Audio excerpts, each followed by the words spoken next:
Okay, let's come together. Hey, Uganda in the house. You're all welcome. Season's greetings to you all. Let me know where you are joining us from. Tonight we'll begin our massive publicity plan for the Conclave Summit 2025. This will be the first in the series of Insta Live sessions that we're going to be having to prepare for this amazing summit. So let's all get ready to be a part of this tonight. I'm going to be having an amazing guest join me who is going to be one of our speakers in 2025. So let's all come together. Dallas, Texas, Ohio, Abia State.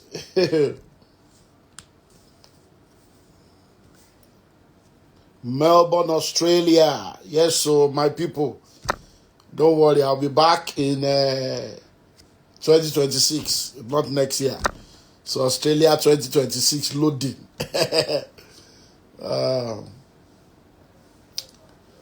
Let's come together.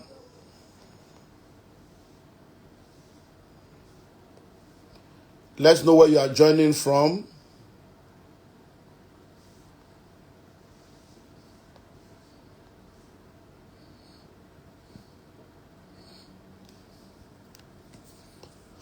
Okay, yeah, so 2026 Australia. Calgary in the house. Olilegom. Okay, let's come together. It's going to be an amazing time. I have the CEO of Landmark Africa Group joining me tonight. Mr. Paul Onwuanibe will be joining me. He's going to be one of our speakers in 2025. Wow, Russia. All the way from Russia. Okay, Ghana, Akwaba. Let's spread the word around. Invite other people to join us tonight. We're having a foretaste of our conference for 2025, the Conclave Summit 2025, and want to give everyone an opportunity to plug in and be a part of this amazing conference.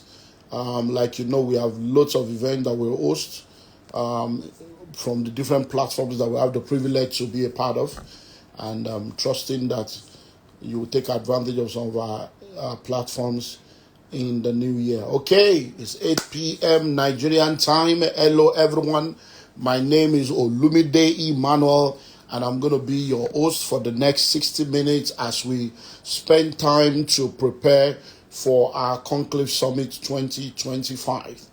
For many of you that are probably just joining us, I am Olumide Emmanuel, and I'm a pastor, and also a businessman and an apostle in the marketplace. I'm the CEO of the Common Sense Group and the global president of the Billionaires Conclave. Now, the Billionaires Conclave is a network of high net worth individuals, families, and organizations under my mentorship. And we are members in 15 different countries on 6 continents of the earth. And it's been an amazing platform to help people. When I was growing up in the journey of wealth creation, I came to a point in my life where I realized that the higher I was going, as I began to do some, little stuff in the realm of finances, I realized that I did not have too many people that could speak into my life. I did not have too many mentors. I did not have too many people that could guide me, because primarily I am a pastor. So most of the people that I have in my life that are like mentors are spiritual fathers that do not necessarily have understanding of the business terrain and the different things that I had to deal with. So I began to intentionally look out for people that had done amazingly well in different career paths and different industry that I was operating in. And then I realized over time that if I was facing that kind of situation, then we have a lot of other people that are probably facing that kind of situation.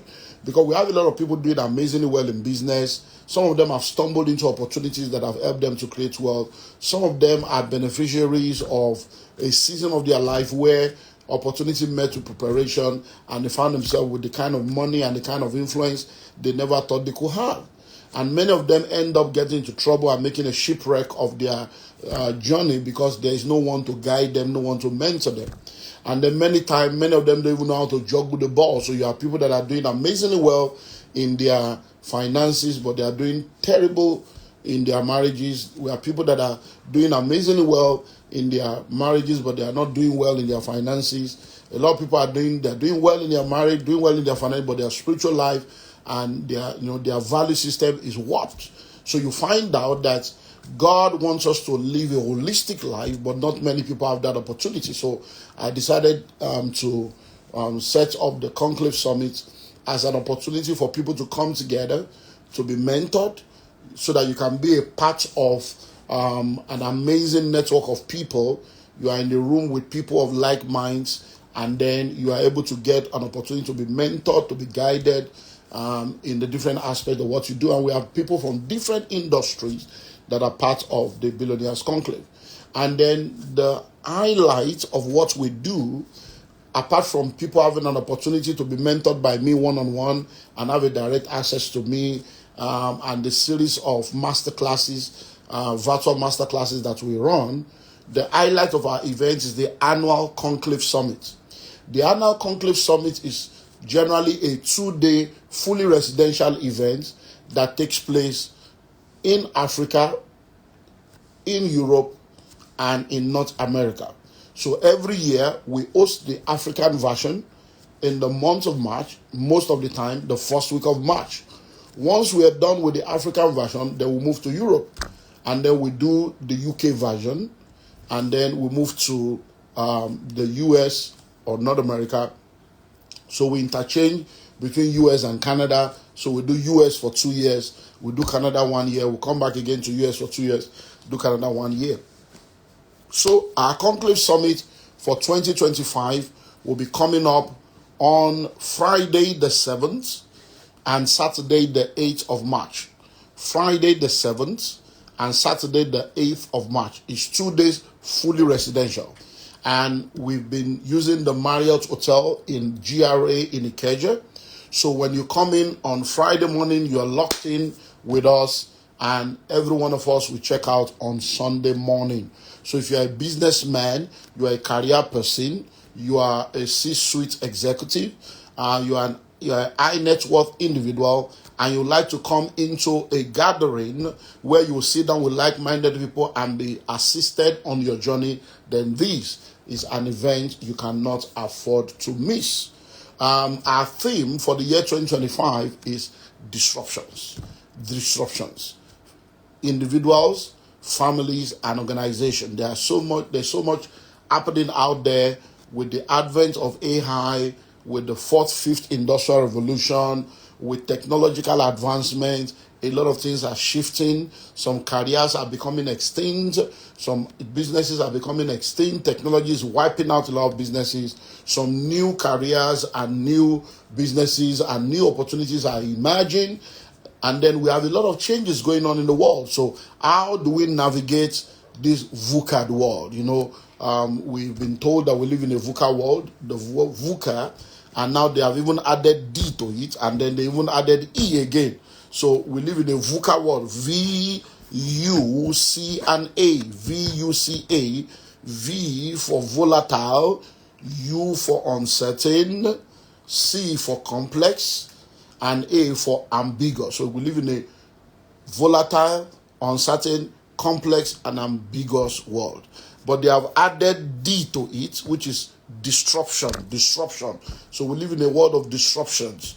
And so it's now a VUCA world.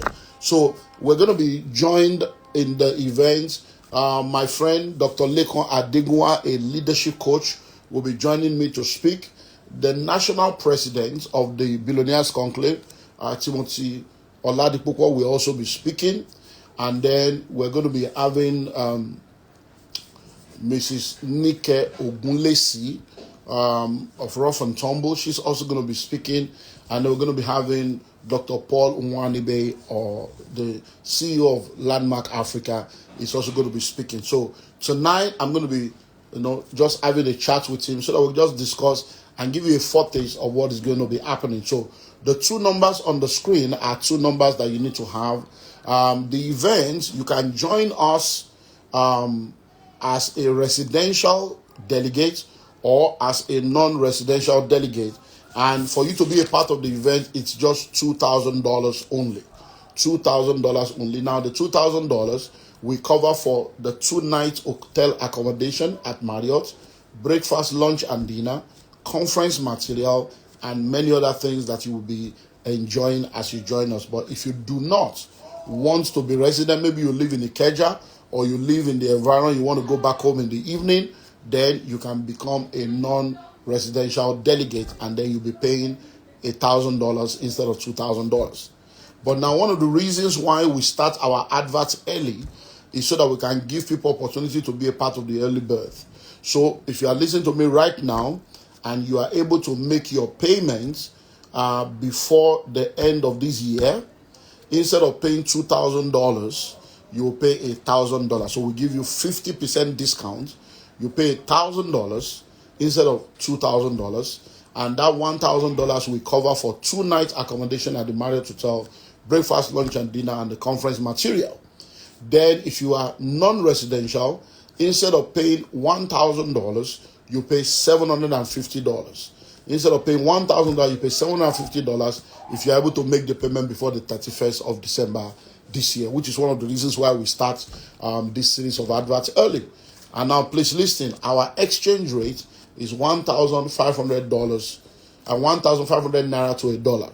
So if you are paying $1,000, that's 1.5 million. So that is our own internal exchange rate. So you can call the numbers on the screen, and then you can join us in that event. Let me check if our guest is here so that we can now move on from there. So let me check.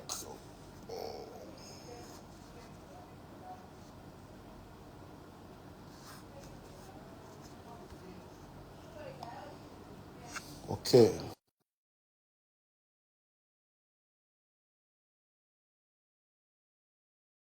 Then we'll start the journey. So if you want to be a part of this Conclave Summit, then you can call the number on the screen. Hey. I'm Okay. upside down. Yeah, we need to turn the thing off. The other, yeah. Are we there? Yes, we are. That shows how used to I am of the Instagram live generation. My brother, the thing, now all we are just learning, trying to catch up with this generation. No? So, good How, evening, Dr. how Lumide. are you doing? Are you in Nigeria or London or America or Cancun? I I'm in Lagos. Yes, I'm in the city of excellence in the country of our dreams. Yes, so thank you very much for accepting the invitation to speak at our event next year. And thank you for doing this also, because I know that we're all very busy people. I just thought, let me put it at this period so that we can just knock it off and see how we can have a forte. So thank you for joining us. The pleasure's entirely mine. Thank you very much for having me. It's humbling to be on a show with you, Dr. Emmanuel. You're a legend. I know the first time you came to my office, I had three people that come and say, "That's Dr. Olumide Emmanuel. That's Dr. Olumide Emmanuel," and I said yes. So you're a legend. It's a pleasure to be here, and I'm happy to share thoughts and listen to your wisdom. And I was listening to it for a few minutes before you brought me on. It So thank is you. well. Thank you. So let's start with why go into business, because see, I say to people that many people that are working, they have good job, they're high net worth executive in different multinationals, making money every 4 weeks. They collect salary, they have a target bonus, they have performance bonus, they have official car, official trip, and then they say they want to do business. I'm like, do you guys have an idea what you say you are going into? You better be enjoying your life, because to go into business is a lot. And I say to people that to be a businessman in Nigeria, you are a miracle worker. So I want to start from there. Why did you decide to go into business? And why did you decide to return to Nigeria? People are leaving Nigeria. You can't carry yourself. Come, let's come and build. So I want to let's learn from that, because there are a lot of people that need to make that transition too. And like I always say, crisis creates opportunities. People see the crisis, but they don't see the opportunities in the crisis. So why did you go into business, and why did you decide to come back to Nigeria instead of doing your stuff abroad? So, you know, Dr. Lumide, you've answered the question for me, but it's a really interesting question. A lot of people ask me the same thing. And when you said crisis creates opportunity, I've said something similar 3 times today alone. And it goes like this. It basically says a crisis is too good an opportunity to waste, right? Mm, mm, And what that means on the other side of a challenge and on the other side of a crisis is a massive opportunity. mm. Um, and having just worked all over the world, I've worked in Europe, in America, and in Asia. Um, and they're countries or continents or areas that are fairly stable and predictable, and people have a good time there. But I'm going to echo something my mom said. Say if you can't stand the heat, get out of the kitchen. Around the Um, kitchen. but at the same time, she says when you see a child playing with fire, right, don't stop them or let the fire burn them first, so they actually know that this fire is dangerous, and then we'll decide how to play with it next time. So I've gone through the whole realm of those experiences. Why did I go into business? You know, I'll probably use so many quotes here, but my former boss said to me once when I was faffing around during working hours, and he came to me, saw me doing what I wasn't necessarily meant to be doing, and he said, "Say Paul, I know you like good things." He says, "If you want to buy things without looking at the price, yeah, then work without looking at the time." Mm, mm. Now Wow. that stuck with me for a long time, huh? And I said to myself, whatever I do in life, I have to love what I'm doing. So the first answer to your question is I went into business because I worked for an entrepreneur. So the 6 years before I joined Landmark, I worked for a company called Reaches. I worked with a guy called Mark Dixon. And they say entrepreneurs are born, they're not made, right? I tell you something, this guy was born every day he rolled the dice. When I joined him, he had literally just started the company. He used about 200,000 euros to start the company. In the 6 years I worked there, he sold a portion, he floated it on the stock exchange for $4 billion in a 6 year period. Wow. We work 365 days a year, Mm. early mornings, late nights, and we built this business across 269 cities in the world. Wow. Um, so, that journey, I missed a lot of my what should I say, youth, right? Because I was in my late 20s, early 30s then. And I missed a lot of that in my youth, and I worked so hard, and it gave me what do you say, the bandwidth to begin to do things, take pain, understand challenges, and understand how people are. And because I worked in so many countries, I actually understood the cultures, the languages, the differences, the things that make people tick, different people's personalities. And business is all about personalities. The more personalities you meet and the more personalities you understand, the better you will be at business. So having finished working for Mark then, And he basically, I then said, look, I want to do my own thing. And he really did encourage me, gave me a lot of money, by the way, to start my business. I got money from family and friends. And that's how I created Landmark in London in the UK 27 years ago. Wow. And in that time, 4 years later, I'd opened in 7 European cities. And then in 2001, I opened in America in New York. 7 months after I opened in New York, in the World Trade Center, the September 11 happened, and the plane went into it. Our office was destroyed. I had a narrow escape, a very lucky escape that day. We were on the seventh floor. 7 members of my team, lost their lives. God bless their souls. Wow. I was downstairs in the building when the plane hit the first building. We were in the second tower. So, it said a lot. And during that time, the aftermath of that time, it took us about 6 to 9 months to just work through all we had lost and deal with all the families and stuff. But I was in America, and we're a British company in America. The Americans took care of the Americans, so there was no compensation, there was no help. It was tough. And in my European businesses, um, you know, just just being in Europe was tough as well. In London it was doing well, in Prague it was doing well, but I was in Brussels in Belgium, in Paris in France, in Frankfurt in Germany, and they were quite hard. And at that time I thought to myself, I need to start thinking of Africa. But I'd lived away from Africa for a long time. Mm. Um, and a friend of mine invited me back um, to to come to Nigeria. I remember coming to Nigeria, met so many different people, just saw the energy. And I came to Nigeria, this was early 2000s, 2002, 2003. It was a time when Africa was coming good. The leaders were getting better. The people were sort of a lot smarter. The technology, digitization had just started, and you just could smell it that there's no point being anywhere else but here, right? And that's the short answer to a very complicated question. So, so, so we ended up coming in 2004. We opened a service office business. I wanted a business throughout Africa. I didn't want a business just in one country.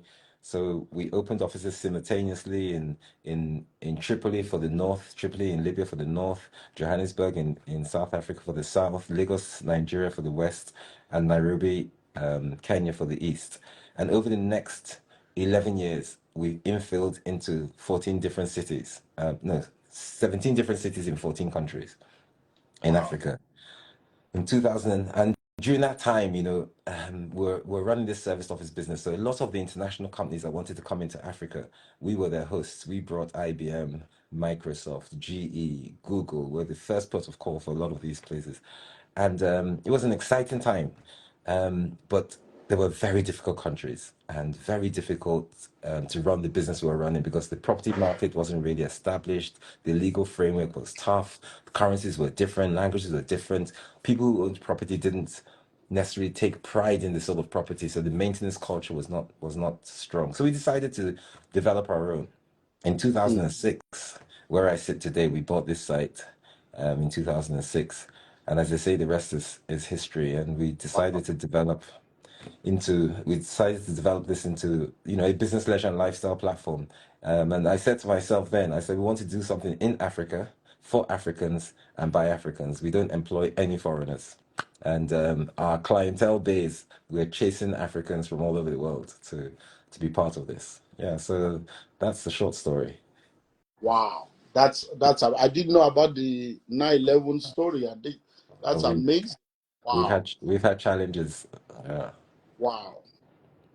Well, I think that will, just let me take that into, because we listening to that now, I'm like, wow, my brother has many things to share with us because few people are aware of what happened with the Nigerian Lagos stuff and the experience you guys had last year into early this year. But to hear that you have experienced something like that in New York and they took care of Americans, and so let's talk about navigating disruption, because that's also a form of disruption. Yes. So, and not many people survive that. Many times I've had my own share, of challenges in business, and sometimes you find yourself, like I say to people in Nigeria, you can do everything right and still be wrong. You can do Absolutely. everything to cross your T's, dot your I's. At the end of the day, you are like, but I did everything right. What's going on? Because no, the business plan does not go according to plan. Yes. There are many factors beyond your control. And I found myself getting into debt in billions. And then people are saying, you are a common sense guru, you are a financial guru. How can you be teaching about money? And you are really, especially investors who can say, look, I trusted you with my money. Don't tell me any story. So, and I know a lot of people that have, abandoned ship. I know, unfortunately, people that have died, ended up with stroke, ended up, in fact, even just this about a few weeks ago, we still had to deal with one is dead, one is still bedded on just about the Ekpe demolition, whatever that's happened, just about 3 or 4 weeks ago. So, how will a leader navigate those kind of, how were you able to survive that, and now you are surviving another one? What is that internal framework that helps people to be able to say, look, I'm pushing on? Because people ask me that question, how are you surviving? I was in Abuja, I think earlier last month, and some of my mentees came, they say, sir, that do you sleep? I say, yes, I sleep. Say, how do you sleep? That me, my head, he said, my wife will tell me, what's wrong? He said, my head will just be hot in the middle of the night. I said, what are you going through? If you see what we are dealing with, what is your issue? So talk to us, because people are listening right now. Talk to us about how can a leader navigate challenging times. What are few things that they need to have at the back of their mind? Well, the first thing you would say is resilience is very important, right? You know what they say, it's not the strongest of species that survive, neither is it the most intelligent, Mm, right? It's those that are most adaptive or responsive to change, right? mm, So the first thing one needs to navigate very challenging situations is that adaptation. You need to be adaptable, right? mm, The second thing you need, obviously, is resilience, right? Now, resilience doesn't mean that you're the hardest man on the planet. Resilience just means that you know that tomorrow will be better than today, right? mm, And just having the belief that tomorrow will be better than today. Challenges, everybody has challenges, and I'm sure, maybe we'll speak about this later, but the challenges that Landmark had in the last 6 months. And because it's the most played out one, a lot of people think these are the only challenges we've had. We've had, you just heard about September 11th. I had in Libya, our building was blown up during the war as well. wow, We lost 11 people there. I had challenges in Angola, in the DRC. Having said that, what happened to us in Nigeria, it surprised me more than all of them, but mm, it's still a challenge, and it's one that we have to look forward and figure out how to deal with. So as I said, adaptability is very important. Resilience is incredibly important. And I'm going to tell you a short story. mm. Did you know in a storm, yes, the cow and the buffalo, when there's a storm, did you know both of them can sense a storm coming, right? Now, Wow. when there's a storm, the cow runs in the opposite direction of the storm. The buffalo runs right through the storm. The difference between the buffalo and the cow is that the buffalo runs right through the storm, so it's shaken harder, but it's out of it quicker. The cow that Mm, runs away from the storm chases the cow, catches the cow, overtakes it, and disappears eventually. But this cow stays in the storm a lot longer, mm, right? Look, in business, I've been both the buffalo and the cow. mm. And at any point in time when there's a storm, you've got to decide which one you want to be. You can't be both, right? Wow. And then you can prepare for that storm of both. And business is a storm. This is not unique to Nigeria, as I've always said. You have to. You know what they say? They say if you want something you've never had, you've got to be prepared to do Do, something do something you've you've never never done. you've never done, and that requires guts. It requires the ability to dare to dream, to carry out those dreams, right? And to have the resilience to make sure you get to the other side of it. The path to success, right, is always under construction. So you can't be around complaining about the hard times and the difficult times. You've got to focus on how to overcome those challenges. So belief is important. Knowledge and and I won't say intelligence, but I'll say knowledge and just the. I'm looking for the right word now. But anyway, let me stick with knowledge. Knowledge of what you do is incredibly important. Passion in what you do is incredibly important as well, right? So that helps add to the belief. So added to adaptability and resilience, the next thing is about excellence. Is whatever you do, do it well and do it in a way nobody else can, right? Because if you did do that, then whatever does happen, right, you will always have at least the not just the peace of mind, but also the feeling, right, the good feeling that you've done something, and if it comes to an end, you know you can do it again, right? So it's very important. Now, we're in a country. I was describing to someone the other day the difference between risk and uncertainty.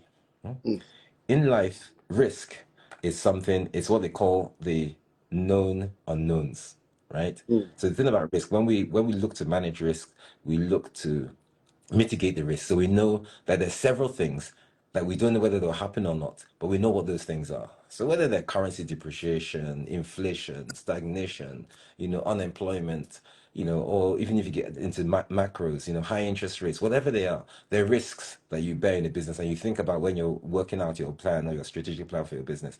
But they're known unknowns, right? So you can prepare a plan for them.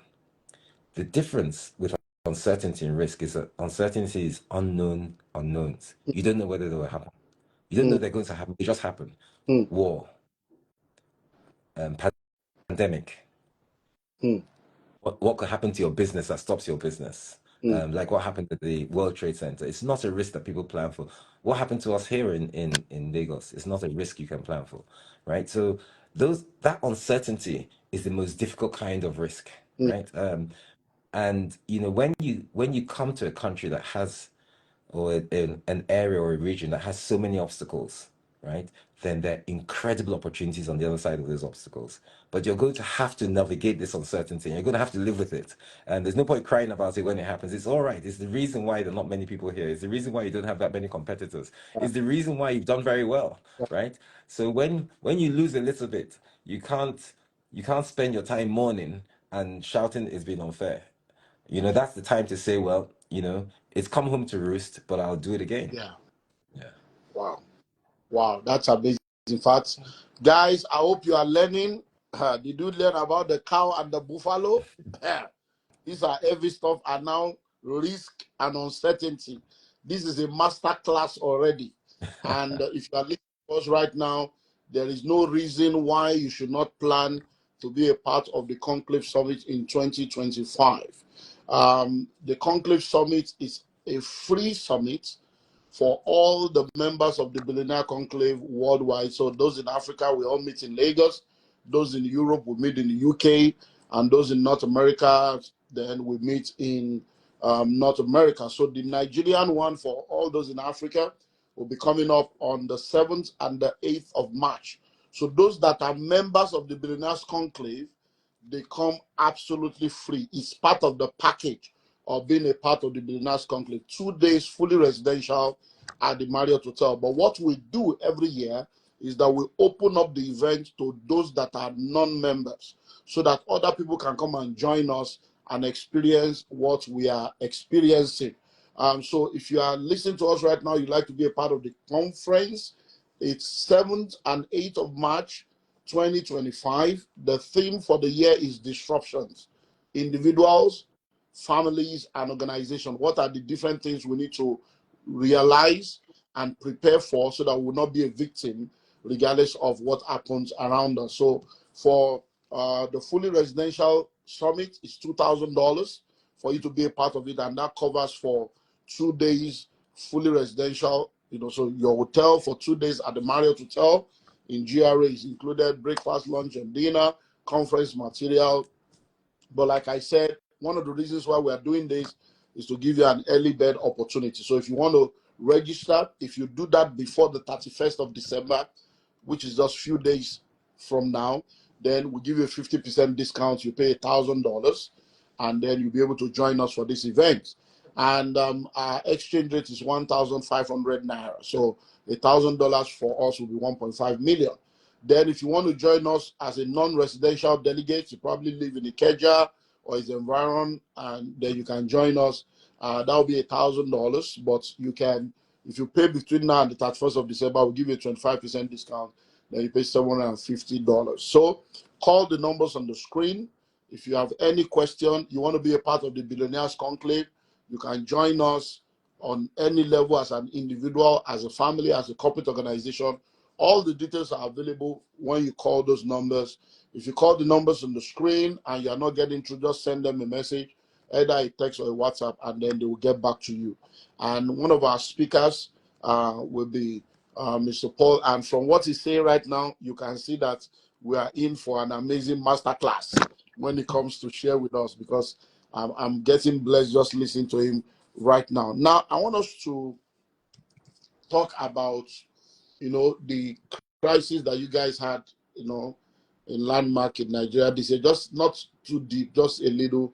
But I want to talk about the fact that, I listened to you talking about how that, I think the day you got the message or something, maybe you had just won an award, and maybe you got a letter from some countries inviting you. So I want us to talk about that sweet and sour situation where you are getting, because even sometimes I still had a meeting. I was in a 5-hour meeting earlier today, and one of the things I was telling the person in me, I said, look, come, as one of the challenges I have is I go around the world and people celebrate us, we see amazing results, and then I come to my own primary constituency, and then I'm like, are you guys, don't you have an idea who is sitting in front of you or what?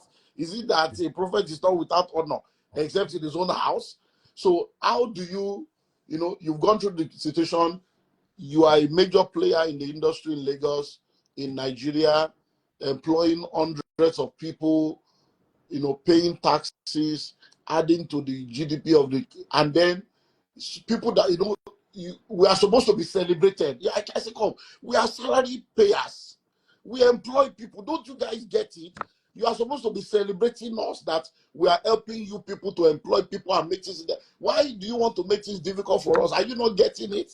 So, how do you handle that? Talk to us a little about what you've gone through, especially with reference to other countries are calling you, other states are calling you, and then you are getting an award here, and then you come to your own base. Please talk to us about that. Thank you. So I'll give some context and some color. And I want to go on record that what has happened, is devastating. It was devastating for us. It's obvious. And to put that into perspective, we have investors and borrowed money in excess of $100 million to create what we created here. The business I spoke about earlier on, that we were in 17 African cities, we sold it and we brought all the money to Nigeria. Wow. I remember what my mom said when I was small. I keep on talking about my mom. My mom. I hope she's watching. But there's an old saying that says, "Don't put all your eggs in one basket." Right? Spread your risk. And my mom used to say, "Put all your eggs in one basket and watch that basket carefully." Mm. So that effectively was my motto. And I thought, you know what? It was tough. I'd worked throughout Europe and America. We had done this business in Africa. And I thought, look, Nigeria is home. I grew up in Lagos. As I went to secondary school here, and it was a real commercial city at the time. And I thought, why didn't I do this? In 2006, we bought a piece of land. We paid $17.1 million in 2006. Wow. Yes. I had one of the biggest one of the top five, I would say, investment companies, American investment companies that brought the money for this thing. And we bought this land. And it was in the middle of nowhere. But we needed a lot of money to develop it. And we had this idea to develop a business, leisure, and lifestyle facility. So over the last 18 years, we have developed this piece of land. We've borrowed a lot of money to do it. We've gotten a lot of investors. So we developed this piece of land into the most visited leisure and lifestyle platform in West Africa. So we had 4.5 million visitors a year. We employed 4,000 people here. We hosted over 150 businesses. In the last year, we paid over 10 billion naira in taxes. Wow. So when I heard that we got a 7-day notice saying that we should vacate the beach so they could build a road, I was on a cruise, and it was my brother's 60th birthday, and I was halfway between Jamaica and Florida when I heard that information. It was sent to me by a friend, by the way. It was on it was a WhatsApp message going around. I thought it was a joke, obviously. But I got a lot of calls and stuff. Anyway, I came straight back to Nigeria, and as I came to Nigeria, I got a message from the African Tourism Board. They wanted to celebrate me, right, for changing beachfront tourism in Africa. Wow. So I got this award for changing beachfront tourism in Africa. At the same time, I then got the official letter saying that the coastal road had been moved from its designated location, and our beach happens to be in the way of it. So I was going to go through, and we're in the first kilometer of this coastal road. Obviously, it was devastating, but it is what it is. I have to put some things in perspective. You know, as I said, we have 4.5 million visitors. I had 168,000 members. We had 247 individual contracts, maintenance contracts, all sorts of things, right? So, the day they came to do this, it was one of the saddest days in Landmark's history, and it was one of the toughest times that we faced, just because of all the people, and there were a lot of stories tied to this. So the socioeconomic activity we created in this corridor, as I said, when we came here, there was nobody here. we Yeah. we created the entire socioeconomic activity in this area. We built the road, we put the street lights, all the, if I had my time again, I would have bought more land, right? Because all this land became very expensive while we were here creating it. So, I see, we saw ourselves literally as victims. So I kept on telling my team, we can't play victim here. We've got to find a way to turn Mm. this crisis into an opportunity, right? I think it's important to understand the government will do what they think is best. And if I were in the government, maybe I would have made the same decision, maybe I'd have made a different decision, who knows? But, we are where we are, and we have to find a way to excel. It's a pity that we haven't been paid a penny in compensation to date. Having said that, we hope our time will come, right? But during this time, we got a lot of calls. As you can imagine, I had thousands of calls from different people. Some people inquiring, is it true what happened? Some people empathizing and sympathizing, and some people saying, look, please come to me, right? I had calls from three different African presidents. Three different African presidents. I didn't know them from anywhere. They found me through their embassies. They called and said, if your country doesn't want you, we do. Would you please come and set up what you have set up in Nigeria, in our country? And I visited these countries just to see, and maybe watch this space. It's early days to announce, but that in itself, was humbling. I got calls from all over the country, obviously, and different state governors who said, "Look, if you don't want to do this in Lagos, come to this state and do it." Right? And outside Africa, I had calls. I had calls from the World Bank, from different ambassadors of different countries, and these are not people I knew. So I was a fairly quiet guy, before this whole thing happened. But I kept on saying to people, we've had challenges in our business and we've had disasters in our business. This maybe has been the one that's been most publicly played out because Yeah. we were unique. It was sort of us, right? Yeah. Everybody loves landmark. Thank you very much. We have almost a tombstone here with people's messages of sympathy and empathy and stuff. But we put that behind us. Landmark consisted of three things: business, leisure, and lifestyle. The business is still here, so the commercial buildings are all here. The lifestyle buildings, we have cinemas, restaurants, we have the convention center, they're all still here. We have a retail high street, children's play areas, they're all here. The leisure element, which was our beach, is gone, and we're trying to recreate that somewhere else. But there's still a lot to do here. We still have to find ways to rewind this business and get it up. We have to raise funds to diversify as well. So mom, sorry mom, put all your eggs in one basket and watch that basket carefully. It didn't work. So we're going to put our eggs in different baskets going forward. So now I know why the age old this, what they say. A bird in hand. Is it a bird in hand is worth only What is more worth than push? more than two in the bush? And I think it was my dad that used to say, you know what, Paul, there's only one bird, right? And there's that one in hand. Forget about the two in the bush, you may be tempted, right? So I've learned in life, right, not to look in the bush, right? Just know that whatever bird you have is the only one you have, right? So yes, we are going to diversify, but we're going to stay on our narrow lane of entertainment and leisure and lifestyle. And we're going to do this in a way that it's never been done before. We're going to grow bigger, we're going to grow better, and we're going to grow stronger. And all I say is watch this space. Yeah, In a very short while, we'll be making a few yeah, announcements. yes, we are coming. I'm with you all the way. I look forward to it, and it's not going Wow. to be easy. It's going to be challenging. Yeah, of course. You know, Yeah. we said. I remember the thing my old bosses say: if you want if you want to buy things without looking at the price, then work without What? looking at the time.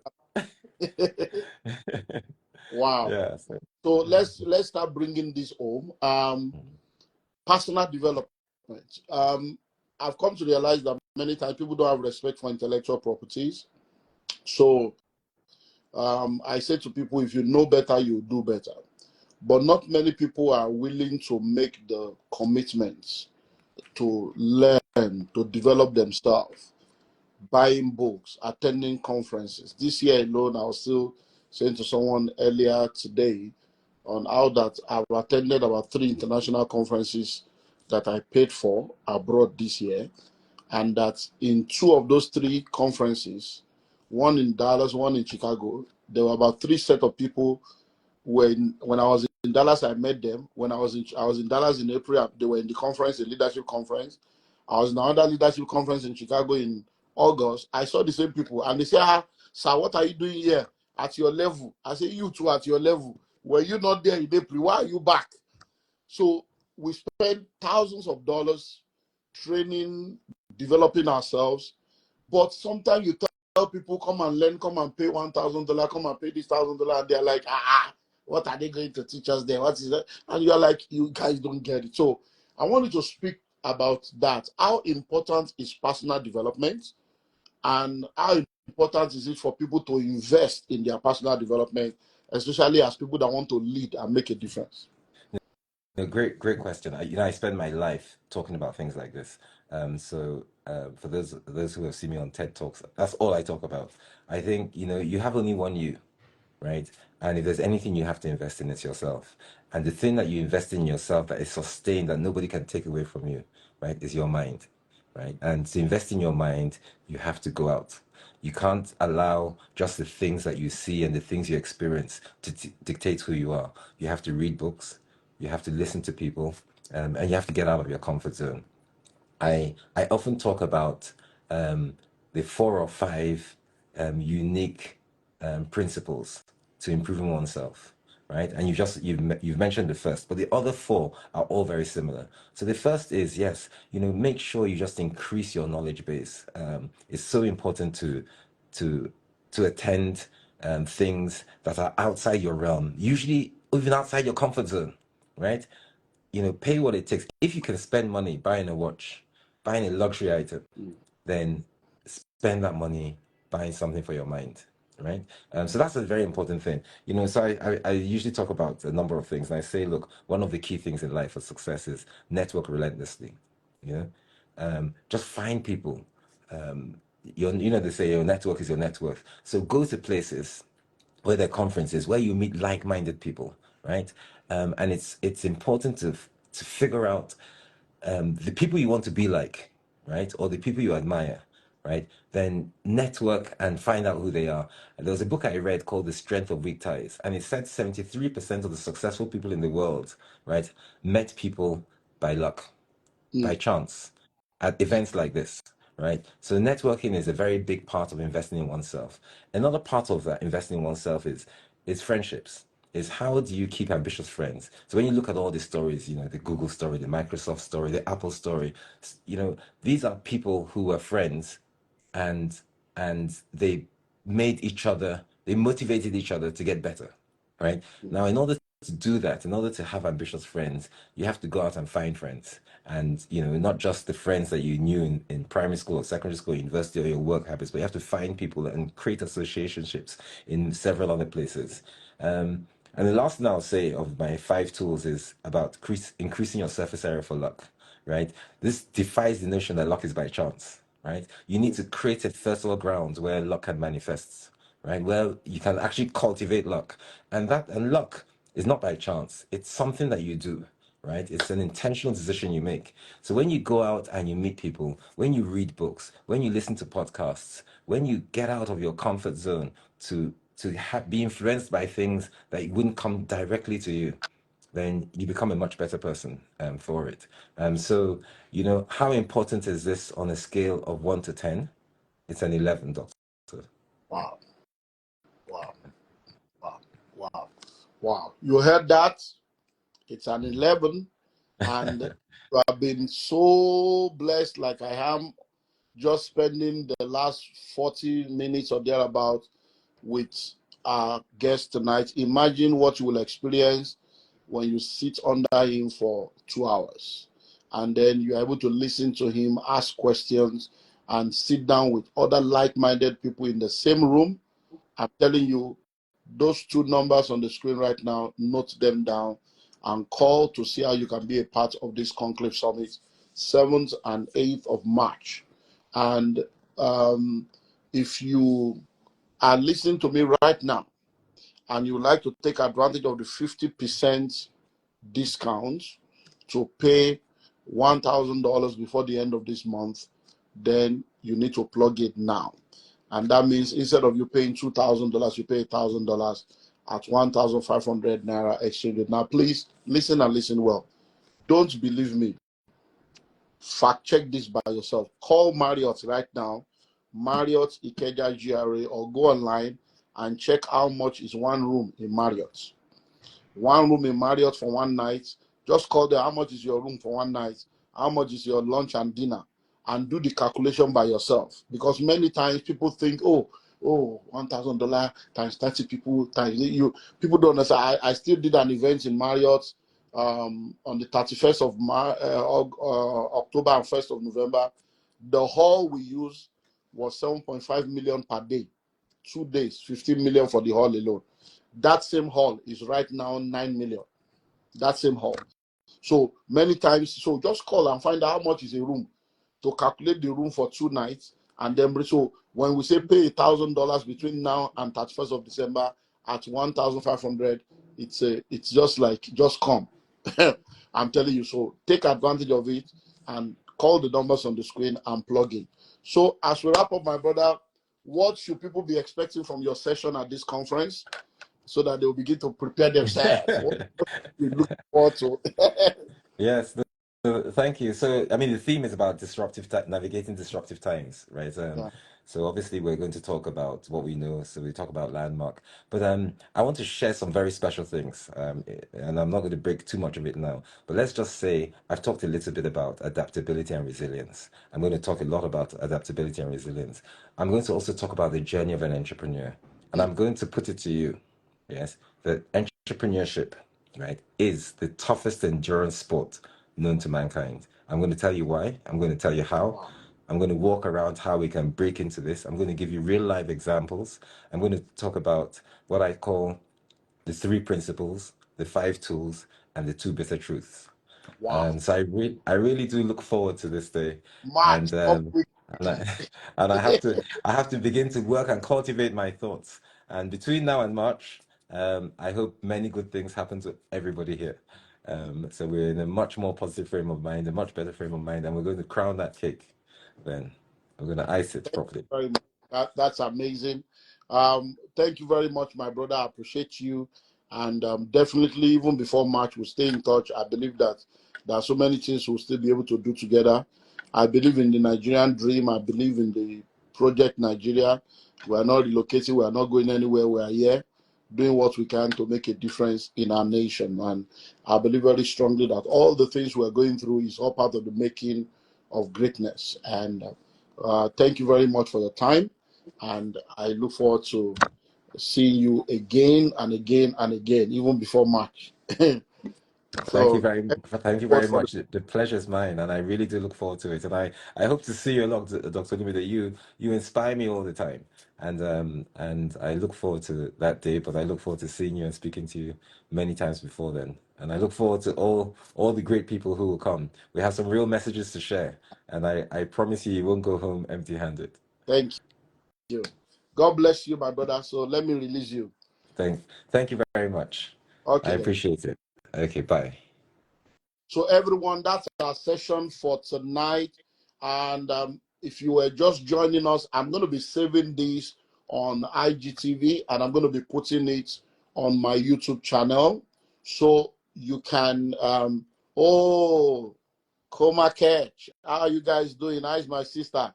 Well, you see, it's going to be coming also. We look forward to you guys coming to Nigeria again so that we can do it again. So, I'm going to save this on IGTV and I'm going to put it on my YouTube channel so that you can watch it. Those of you that listen to it, there's so much that has been said. In fact, it's like a full masterclass tonight. So please spread the word around. Don't think that this is not for you.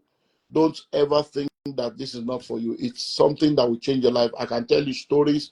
One of the things I'm going to do in the new year is I'm going to do a series for a week and bring in delegates, people that have attended the summit in the last few years, to just come and share with you their own experience at the summit. So, and next week also, we're going to be having another session, just, getting to help you see why you need to be a part of this. So don't miss the opportunity. Call the numbers on the screen. And don't forget again, the date is 7th and 8th of March, 2025. The venue is the Marriott Hotel, Ikeja GRA, Lagos, Nigeria. If you're in the UK, we're coming to UK in March. Once we're done with Lagos, we'll be in UK for the March edition also. And then if you're in the US, so we're going to be in Preston, England, the 3rd week of March for the UK version. And we're going to be in Houston, Texas, second week of April for the North American version. So make sure you join us for any of those. But for the Nigerian version, plug in and take advantage of this 50% discount, and you'll be glad you did. So God bless you all. Merry Christmas to you all, and Happy New Year in advance. Bye for now.